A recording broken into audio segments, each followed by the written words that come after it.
Well, good afternoon to you, Dave. Thursday, Cornishman Day, innit? Yeah, I hope everybody's all right. The weather outside's looking, well, clear as a bell here. Lovely, handsome. But bit fresh, mine, but there we are. We've got to expect it now, miss. Got to expect it now. And stay safe and be all right. Just take it easy. Now, I'm going to do a little one here today by Mary Quick. Some might have heard it before, but lovely lady from Down St Ives, dear friend of mine. This one's called Ambulance That's Lost His Bee. Some years ago, Jack Armour had a shop up 4th Street, Down St Ives. Filled chock-a-block he was with things that used to make up people's lives. You couldn't move for chest of drawers, with chairs and tables piled up high. His missus helped him when she could, but she had other fish to fry. A few pence weekly paid to she insured he for the doctor's care.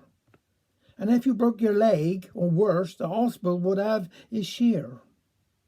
Now Bessie Tayleaves come in one day to fetch a chit for she next door. She had to go to hospital 'cause Bessie found her on the floor.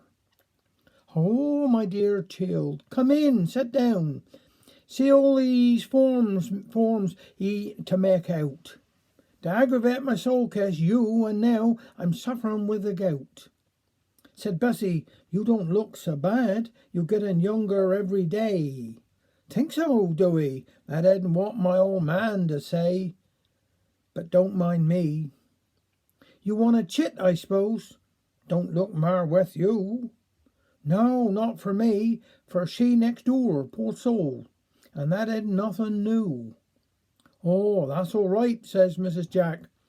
Just hold on while I get my pen.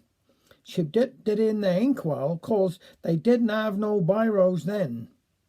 Now let me see, ambulance, AMULANCE, said Bessie. Now I ain't sure. I think you spelling with a B. AB, my dear? Tedn't no such thing. And who to know them better me? I'm writing of 'em all the time. Oh, to know he hadn't no B. Well, Bessie didn't know what to show that she was ignorant as a boot. So held her tongue and said no more. She'd ask somebody more astute. The chit all made out, Bessie left to give 'em to authority, who told her with no doubt of all that ambulance must have a B. So Bessie, satisfied at last, went home to tell her yarn with glee. And to this day the tale is told, but only to the likes of we. Thank you very much. I'm going to do this here one again now, which I do like this one. Tanners and Bobs. Back in the days of Tanners and Bobs, when mothers had patients and fathers had jobs, when football teams wore hand-me-down shoes, and TV gave only 2 channels to choose. Back in the days of threepenny bits, when schools employed nurses to search for your nits, when snowballs were harmless, ice slides were permitted, and all of your jumpers were warm and hand-knitted. Back in the days of hot ginger beers, when children remained so for more than 6 years, when children respected what older folks said, and pot was a thing you kept under the bed.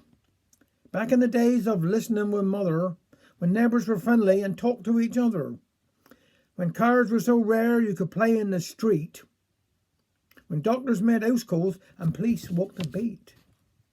Back in the days of Milligan's goons, when butter was butter and songs all had tunes. It was dumplings for dinner and trifle for tea, and your annual break was the day by the sea.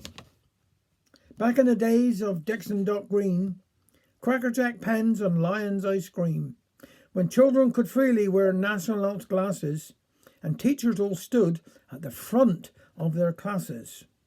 Back in the days of rockin' and reelin', when mobiles were things that you hung from the ceiling, when woodwork and pottery got taught in schools, and everyone dreamed of a win on the pools.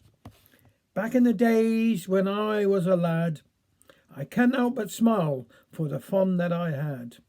Hopscotch and roller skates, snowballs to lob, back in the days of Tanners and Bobs. Thank you very much.